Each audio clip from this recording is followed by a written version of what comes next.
दोस्तों नमस्कार। आजकल YouTube पर सर्वत्र चर्चा देखने को मिलती है, सुनने को मिलती है और आपने भी किसी न किसी माध्यम से सुना होगा कि शनिदेव वक्री होने जा रहे हैं, शनिदेव उल्टी चाल चलने जा रहे हैं। अब यह कोई नई बात तो है नहीं, सभी ग्रह वक्री होते हैं और शनिदेव भी वक्री होने जा रहे हैं। लगभग इन्हीं दिनों में शनिदेव वक्री होते हैं और इतने ही दिनों के लिए होते हैं। तो 27 जुलाई 2026 को सुबह 10:11 पर देवगुरु बृहस्पति की मीन राशि में और रेवती नक्षत्र में शनिदेव वक्री होंगे 138 दिनों के लिए। 11 दिसंबर 2026 तक अपनी वक्र चाल में रहेंगे। दोस्तों, जब भी कोई ग्रह वक्री होता है उस ग्रह की ऊर्जा बाहर की बजाय भीतर की ओर मुड़ जाती है। यही ये जो समय काल होता है, व्यक्ति को बाहरी दुनिया को छोड़कर, सांसारिक दुनिया को छोड़कर अपने अंतर मन में झांक करके उसके ऊपर कार्य करने का होता है। यानी हमारी पुरानी गलतियों को, पुरानी भूलों को ढूंढ करके उसके ऊपर कार्य करने का माना जाता है। वैसे भी ज्योतिष शास्त्र में वक्री शनि को कर्म के गहन चक्र व आत्मविश्लेषण का प्रतीक माना जाता है। यानी यह समय धैर्य, अनुशासन, आत्ममंथन व आत्मचिंतन का माना जाता है। अब कई लोग यह सवाल करते हैं कि क्या कोई ग्रह वक्री होते हैं, उल्टा चलते हैं? ऐसा होता तो नहीं है, सिर्फ प्रतीत होता है और आभास होता है। जैसे उदाहरण हम ले सकते हैं सूर्य का। प्रतिदिन सूर्य उदय होते हैं, अस्त होते हैं, लेकिन वास्तविकता यह है कि सूर्य तो अपनी जगह पर स्थिर है। फिर उदय और अस्त किसका हो रहा है? पृथ्वी का। लेकिन हमें पृथ्वी से देखने पर ऐसा लगता है कि सूर्य उदय भी हो रहे हैं और सूर्यास्त भी हो रहे हैं। जैसे यह सब होता है उस ग्रह की सूर्य से अधिकतम दूरी के कारण। हम सबको पता है कि सभी ग्रह सूर्य के चक्कर लगाते हैं, हमारी पृथ्वी भी सूर्य के चक्कर लगाती है।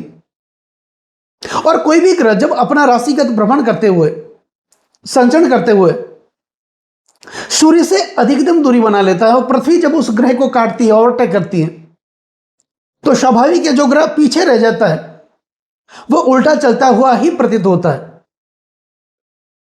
तो शनिदेव वक्री होने जा रहे हैं।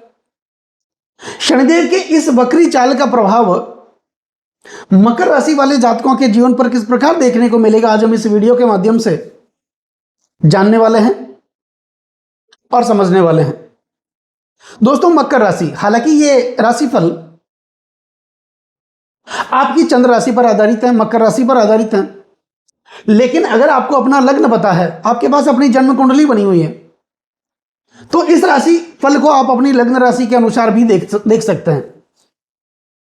मकर राशि, आपकी राशि के स्वामी बनते हैं शनिदेव और लंबे समय के बाद 7.5 साल की तपस्या के बाद शनिदेव की 7.5 से आप मुक्त हुए। यानी 29 मार्च 2025 को आपके लिए 7.5 खत्म हुई और शनिदेव आपके तीसरे भाव में देवगुरु बृहस्पति की मीन राशि में विराजमान हुए। तो ज्योतिष शास्त्र के अनुसार महर्षि पराशर कहते हैं कि जब भी शनिदेव गोचर वश परिभ्रमण करते हुए, संचरण करते हुए हमारी जन्म राशि से यानी कि चंद्रमा से वो तीसरे, छठे व 11वें भाव में आते हैं, शक्तिशाली माने जाते हैं, अत्यंत सुफल प्रदान करते हैं। कहते हैं त्रिछष्टे चलावे सरिसों के दाता, वो दुखों का नाश कर देते हैं। तो क्या वह सबके लिए दुखों का नाश करेंगे? ऐसे में वो वक्री भी हो रहे हैं। और जब भी कोई ग्रह वक्र होता है, उल्टी चाल चलता है, उस ग्रह का चेष्टा बल बढ़ जाता है। यानी फल देने की गति, फल देने का स्वभाव उनका बदल जाता है, तेज हो जाता है। और मुख्यतः ग्रहों में 6 प्रकार का बलाबल पाया जाता है: स्थान बल, काल बल, दिग्बल, नैसर्गिक बल, चेष्टा बल और दृष्टि बल। चूंकि मैंने आपको बताया कि सभी लग्नों के लिए क्या एक जैसा फल मिलेगा? सबके लग्न एक जैसे तो होंगे नहीं। ये जो राशिफल है ये मकर लग्न वालों के लिए है। सबकी जन्म कुंडलियों में शनिदेव तीसरे भाव में तो होंगे, लेकिन अलग अलग प्रभाव में होंगे। अब जिसकी जन्म कुंडली में शनिदेव उच्चस्थ होंगे, मित्र क्षत्रिय होंगे, वर्गोत्तम होंगे, या फिर जिनका जन्म लग्न मिथुन, कन्या, वृषभ, तुला, मकर या कुंभ लग्न होगा, उनके लिए शनिदेव अगर तीसरे भाव में है और गोचर भी वो तीसरे भाव में विराजमान है, उनके लिए वक्र शनि का जो प्रभाव है वो सकारात्मक देखने को मिलेगा। लेकिन अगर जिनकी कुंडली में शनिदेव नीचस्थ हैं, शत्रु क्षत्रिय हैं, अस्तगत हैं, पाप प्रभाव में हैं और वो तीसरे भाव में विराजमान हैं, लग्नेश के वो शत्रु भी हैं, उस स्थिति में कुछ न कुछ उपाय करने की आवश्यकता होगी। तो उनके लिए कुछ विपरीत परिस्थितियां देखने को मिलेगी, विपरीत फल देखने को मिल सकता है। क्योंकि ये गोचर की कुंडली है, आज बात करेंगे गोचर की। शनिदेव मकर राशि वालों के तीसरे भाव में विराजमान हैं और जब ये वक्री होंगे, उल्टी चाल चलेंगे, यानी कहा जाता है कि कोई भी ग्रह जब वक्र होता है, जिस भाव में विराजमान होते हैं उस भाव का फल तो वो देते ही हैं, लेकिन एक भाव पीछे का फल देते हैं। शनिदेव मकर राशि वालों के लिए, मकर लग्न वालों के लग्नेश और धनेश बनकर के वो तीसरे भाव में विराजमान हैं। तो ऐसे में वो तीसरा भाव का फल देंगे। बकरी होने के कारण, चेष्टा बली होने के कारण उनके फल देने का जो प्रभाव है, स्वभाव है, वो बदल जाएगा।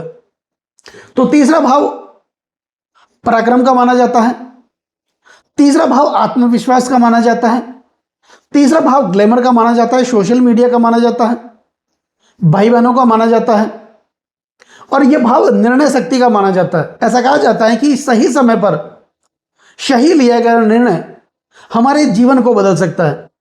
तो ऐसी स्थिति शनिदेव उत्पन्न करने वाले हैं जब तक वो अपनी वक्र अवस्था में रहेंगे, यानी भाइयों के साथ अच्छे संबंध स्थापित होंगे, बहनों के साथ अच्छे संबंध स्थापित होंगे, पारिवारिक सुखों की प्राप्ति होगी, निर्णय शक्ति बढ़ेगी, आपका स्वभाव बदलेगा, आपके चरित्र में कुछ अलग प्रकार का निखार देखने को मिलेगा, वाणी कुशलता भी आपके में बढ़ेगी। क्योंकि शनिदेव वक्री होंगे तो वो एक भाव पीछे का, यानी द्वितीय भाव का फल देंगे। द्वितीय भाव वाणी का भाव माना जाता है, कुटुंब का भाव माना जाता है, धन का भाव माना जाता है। तो यहां पर वाणी कुशलता भी बढ़ेगी।